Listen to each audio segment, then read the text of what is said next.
This is Good Morning Indiana, working for you. Good Monday morning. Thanks for joining us here on Good Morning Indiana. Time now is 4:27. I'm Meredith Barrick. I'm Rafael Sanchez in for Lauren Casey.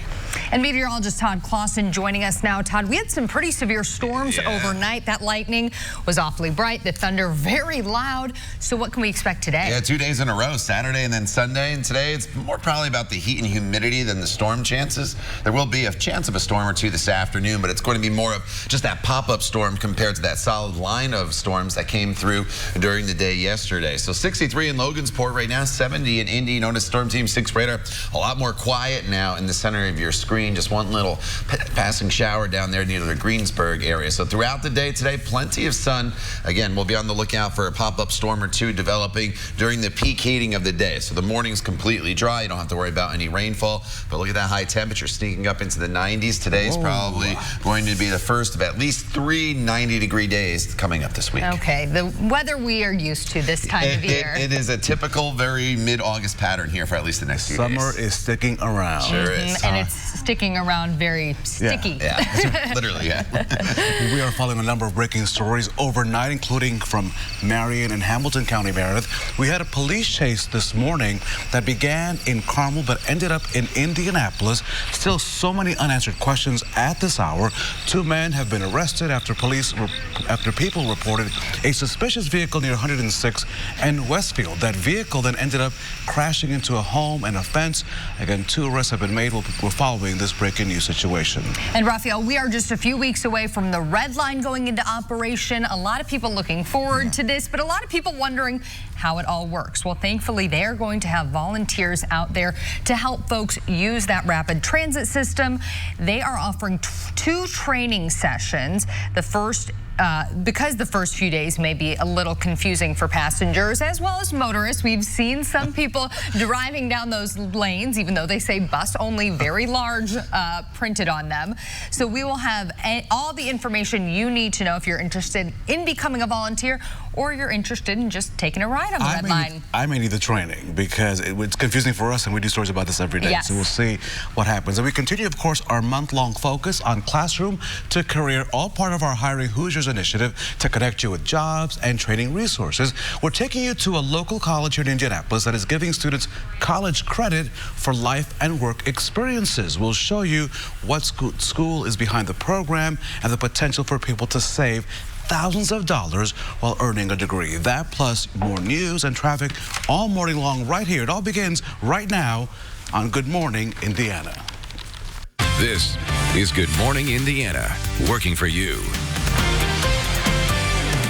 It is 4:30 on this Monday. 1 person dead, another fighting for their life after being shot on the city's southeast side. New this morning, we're learning what led to that gunfire. Plus, a Call 6 investigation getting attention from the State House. How lawmakers want to pay for tornado shelters in your child's school. And here we go. The Indigo Red Line will soon start boarding passengers this morning. How volunteers are helping to make sure your trip goes as smooth as possible. Well, good morning on this Monday morning. I'm Rafael Sanchez in for Lauren Casey. And I'm Meredith Barrick. And last night was awfully loud and bright. Yeah. A little. Some pretty severe storms out there, Todd. But the good news is they have moved along past central Indiana. They have. There was almost 2 rounds of storms that came through. But yeah, those ones last night, the heavy rain and just the lightning was unbelievable. Those have all moved off to the east. Should be a pretty good morning commute for you as you start off on this Monday morning and head off to work and the kids head off back to school. Storm Team 6 radar, as you see here, it is quiet across the entire area. In fact, not only has the rain come to an end, but we've cleared the clouds out quite a bit as well. We have just a few very light lingering showers there just to the east of Greensburg. Otherwise, we should be in pretty good shape here for your morning commute. There's the line of storms a lot weaker now overnight than it was last night when it rolled here through central Indiana during the peak heating of the day. So as we work our way throughout the day today, it won't be a line of storms or a cluster of storms coming through, but I do think we'll be able to see an isolated downpour flare up here and there across parts of the area. 60s and 70s, very muggy when you walk out the door, and that's just the way it's going to remain throughout the entire day today. It's a very humid day for us,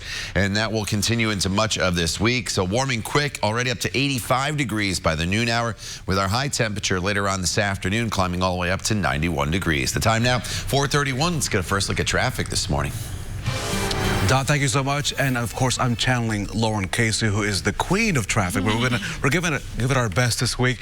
Our Traffic Now weather camera system, we can see that at I-65 and 56th Street, we had a couple of downpours overnight, which can create some slick spots. There's a crash on the shoulder there at I-65 and 56th Street, so keep an eye on that as you head out this morning. Also, let's take now a look at the city's I-70 at Lake Valley Road. This is west of Monrovia.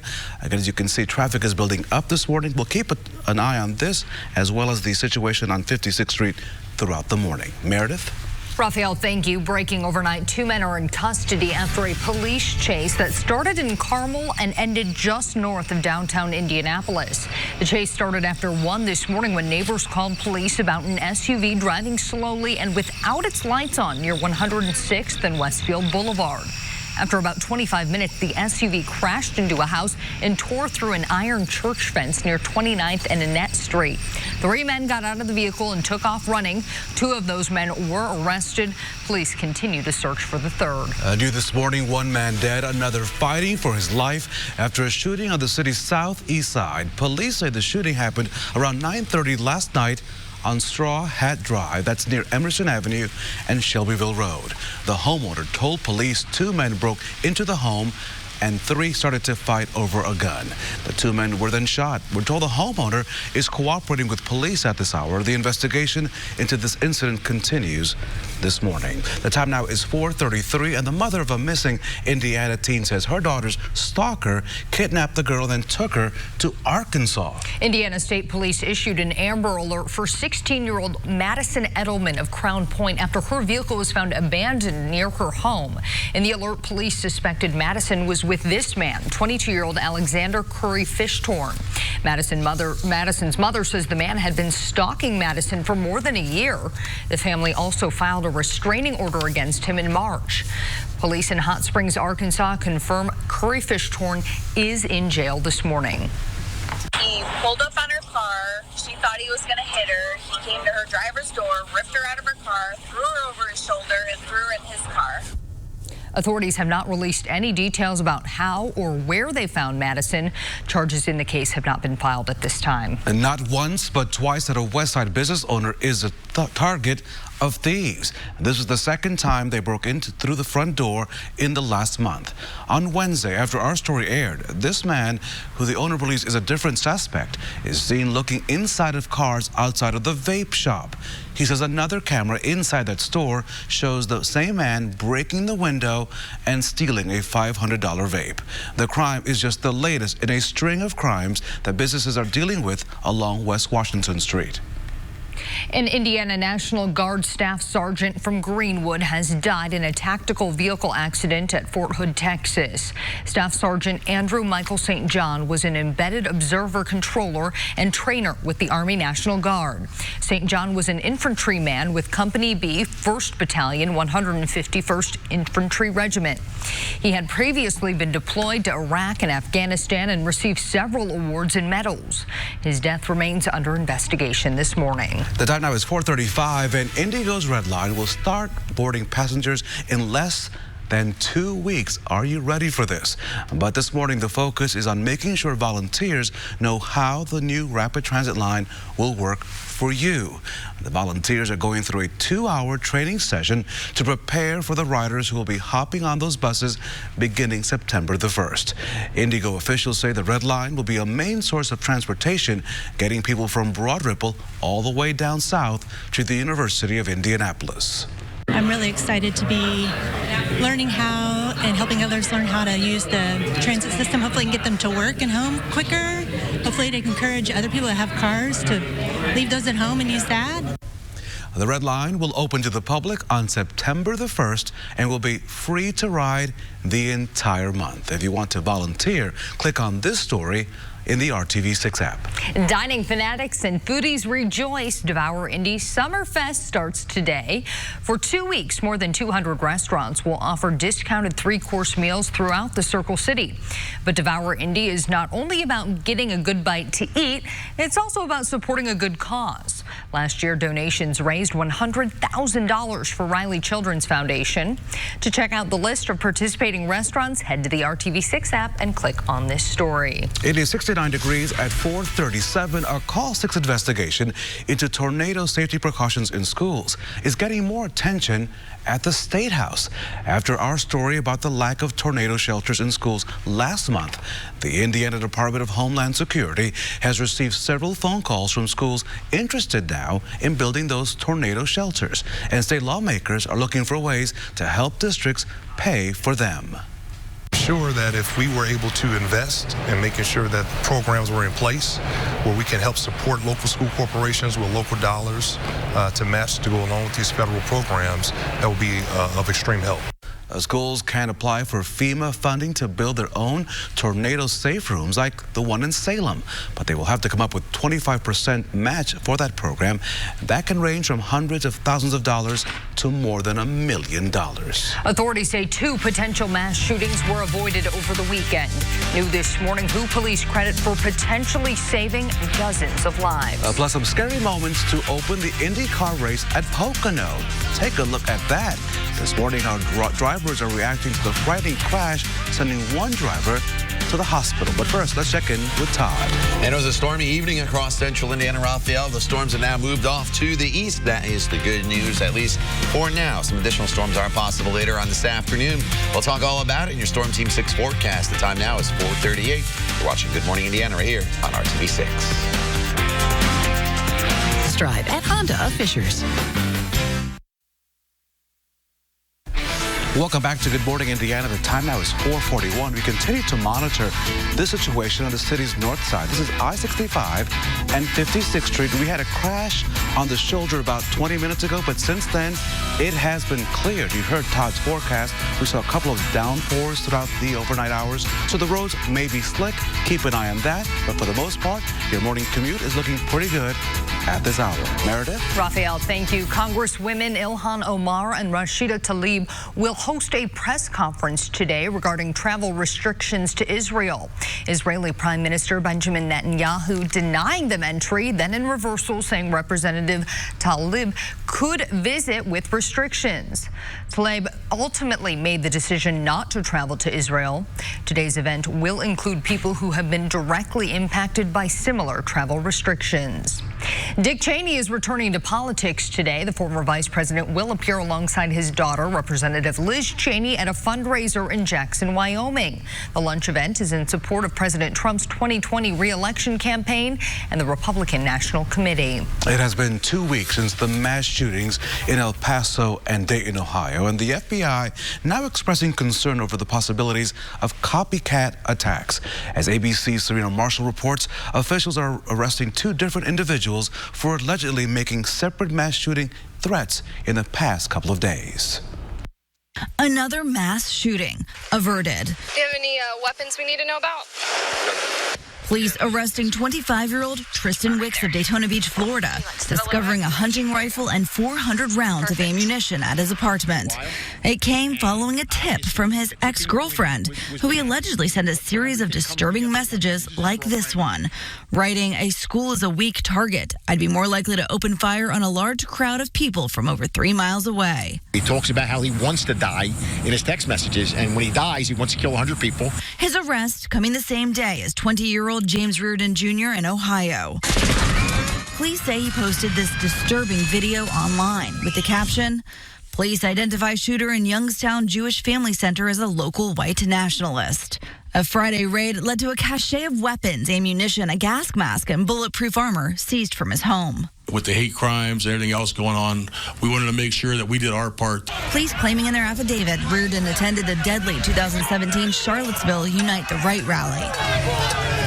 Lately, the FBI has been seeking the public's help combating domestic terrorism. What motivates mass shooters is power and control. Just last week, a Connecticut man who police said showed an interest in committing a mass shooting arrested and followed the arrests of two men with alleged ties to white supremacy, one in Las Vegas accused of plotting to blow up a synagogue or gay bar, and another in Florida. Recently, the FBI warned members of Congress about the rise in domestic terrorism, saying they currently have 850 open investigations. Serena Marshall, ABC News, Washington. Tens of thousands of pro-democracy protesters taking to the streets in Hong Kong over the weekend. They braved the rain, marching in the heart of the city. It is the 11th straight week of pro-democracy rallies. Protesters are sending a clear message to city leaders that they are not backing down. Groups of pro-police demonstrators also gathered there. The capital of Bangladesh, a scene of just utter devastation. A large fire roaring through a Dhaka homeless camp. Authorities say the fire leaving about 10,000 homeless. The flames destroyed about 80% of the district. The mayor of the city's northern district hugged and tried to console the victims at a temporary shelter. He says more help is on the way. A big scare for a pair of window washers in Denver. They were just finishing up their job in an office building when an underground parking garage crumbled right out from under them. A giant hole swallowed up the men and their lift and sent them flying. Now, fortunately, they were strapped in with harnesses and weren't seriously hurt. The collapse busted a sprinkler system in the parking garage and then flooded the garage with water. Firefighters are working to fix a propane leak and the structural damage to the garage. An unfortunate series of events there. Good thing everyone is A-OK. Todd, we want to send things over to you now. We had some storms yesterday. What can we expect for our Monday? You know, I think it's all about the heat and humidity here throughout the day today, kind of similar to yesterday, but instead of the line of storms coming through, it's probably just a pop-up storm here or there that we'll have to deal with later on this afternoon. Here's Storm Team 6 radar right now. It is very, very quiet. There's a few isolated rain showers over near the Cincinnati area, and that is just about it. But most of the rain has come to an end here across the area, and you can see the skies even starting to clear out. So we started off with a heavy rainfall, a lot of clouds throughout the overnight hours, and now we're finally starting to clear things out. So you'll need to grab the sunglasses as you take to the roadways here this morning once the sun does come up, which, by the way, now is not until after 7 o'clock in the morning. Sunrise at 7:01. So that line is pushing off towards the east, back off to the west. You don't really see much of anything as far as rain goes, but simply because we have all the heat, we have all the humidity that's going to be around, I do think we'll start to flare up these isolated downpours later on this afternoon. And as we go through TrueCast, you can see, and once we get into the afternoon hours and the peak heating of the day, we start to flare these downpours up. Probably not the severe weather like we had yesterday with all those thunderstorm warnings that went through, but nonetheless, some heavy downpours will be possible, and there could be a little bit of lightning mixed in with these as well. And then as soon as the sun starts to set, those showers will start to fade away, so we'll lose the threat with sunset. So outside right now, we're at 70 degrees. That dew point is at 68. That's a pretty uncomfortable number for us, and look what happens to that dew point temperature. It actually goes up as we go throughout the day today, so it becomes more and more uncomfortable as the day goes on. So if you're doing anything outside here today, you'll work up a sweat very, very quickly, so make sure you stay hydrated and drink plenty of water. 70 in the city, 69 in Bloomington, 67 in Tipton and Peru, currently at 66 degrees. Here's how it breaks down for you hour by hour throughout the day today, already into the low to mid 80s by the noon hour. So we do warm very, very quickly, and then eventually high temperatures up right around 90 to maybe even a little bit warmer than that, and it will definitely feel warmer than that when you factor in the humidity. The threat of any showers and storms comes to an end once the sun sets there at 8:36, and then temperatures will hold pretty steady overnight tonight into tomorrow morning in the 70s. So we start off tomorrow warm, we finish tomorrow warm, back up to right around 90 degrees, 90 on Wednesday, and then finally some relief from the heat and humidity will arrive by the end of the week as high temperatures will eventually return to the low 80s. Todd, thank you so much. As the heat and the humidity begins to rise, so will your morning commute. Traffic, though, right now, pretty light. Let's begin on my neck of the woods, the city's south side there at I-65 and Greenwood, looking A-OK. Let's head north now to I-69 and State Road 37. As you can see, also doing well, but we know both of these locations will pick up as the hours roll on. Meredith? Now to IndyCar, a crazy scene unfolding within the first few moments of the race out at Pocono. Lap number 1 of 200 and racing 3 wide, Takuma Sato comes down the track on Alexander Rossi and Ryan Hunter-Reay. That leads to rookie Felix Rosenqvist up on the fence. Sato lands upside down on Hunter-Reay's car. Rosenqvist was taken to the hospital to be checked out. Thankfully, everyone was okay.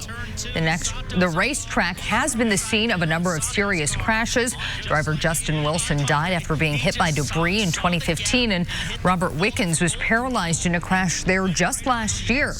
Wickens took to Twitter after the crash, saying in part, "How many times do we have to go through the same situation before we can all accept that IndyCar should not race at Pocono? It's just a toxic relationship, and maybe it's time to consider a divorce," end quote.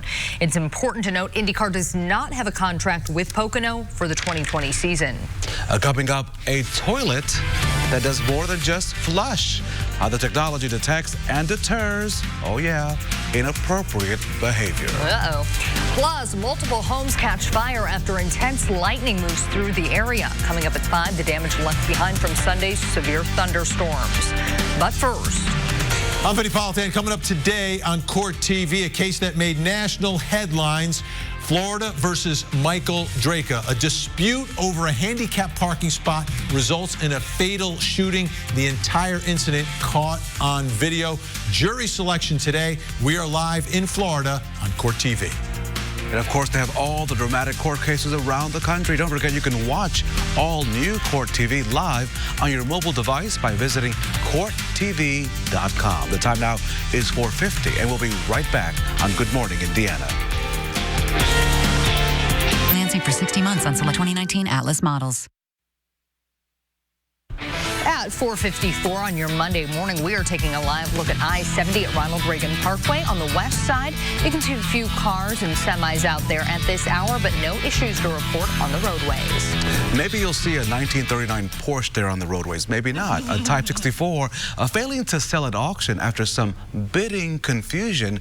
In videos posted online, the auctioneer called out an opening bid of $13 million, but the large screen behind showing the current bid price showed at $30 million. Now the problem, it continued with $14 million, which was displayed as $40 million, and then $15 million as $50 million. Who has this kind of money? The board read $70 million before the auctioneer realized the trouble and asked for it to be corrected. The bid stopped coming and the sale was hammered to close at $17 million, but the car remained unsold. Apparently, it did not meet an undisclosed minimum bid. Sounds like they just need a redo. I think Todd Clausen wasn't bidding, which is the problem. Yes. So we'll have to figure that out. So one Welsh town is replacing its public toilets, you see, with new ones, designed to stop people from having sex in them. You may be wondering how, and the answer seems to be through shame and humiliation. When new toilets in Porthcawl, Wales detect inappropriate behavior, they will sound an alarm, spray cold water, and automatically open the doors. According to local reports, the public bathrooms have weight sensors that can determine if more than one person has entered. Additional sensors are designed to pick up activity described as violent, but some residents aren't convinced. They wonder what could happen if someone who is overweight enters, or if parents who take their children into the bathrooms might trigger that. I say we just get to the forecast. I agree. I don't want to think about that. Yes. Yeah. Good Monday morning. Todd, hi, Todd. The storms, let's talk about those. They have come to an end here across the area. That is the good news. So your morning commute should be just fine. It's warm and it's muggy here today, and we'll deal with heat and humidity really for at least the next 3 days. And so heat index values will be close to 100 degrees. And in this heat and humidity, you know the drill here. It's the middle of August. We'll have the chance of a few isolated storms popping up during the peak heating of the day. It's really not until the end of the week that we finally start to get a little relief in here as temperatures return closer to normal averages in the low 80s. The time now is 4:57. You're watching Good Morning Indiana on this Monday morning. Stay with us. We'll be back here in just a few minutes.